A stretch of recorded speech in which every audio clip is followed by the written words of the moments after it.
mo bang maglakbay sa nakaraan habang naaaliw sa kasalukuyan? Tara, samahan mo ko at lakbayin natin ang sinumpang lugar ng Cabuyao, Laguna.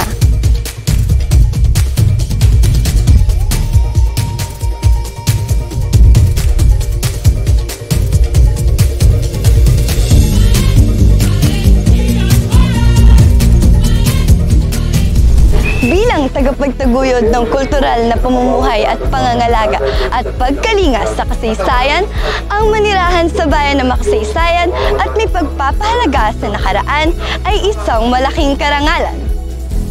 Kung gusto mo ng kasaysayan, halina't tumaan sa St. Polycarp Parish. Itinatag noong 1771 dahilan sa pagkakalubog ng naunang simbahan na itinayo noong 1673.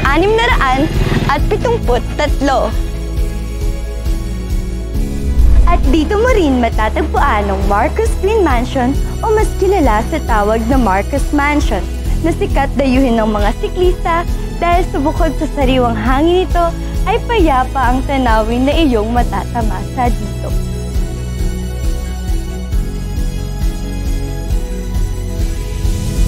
Totoong malayo na ang iniunlad ng bayan ng Cabuyao.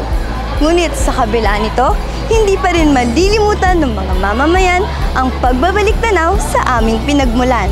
Mga bagay na nagbuklod sa aming pagkatao at pagkakakilanlan. Ako po si Jillian Ashley O. Cordova, 16 na taong gulang.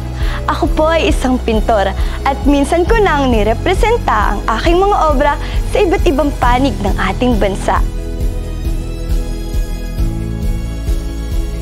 Kaya naman ngayon, nais ko namang irepresenta ang aking sarili upang ipakita ang gandang tinataglay ng mahal kong bayan ng Cabuyao, Laguna.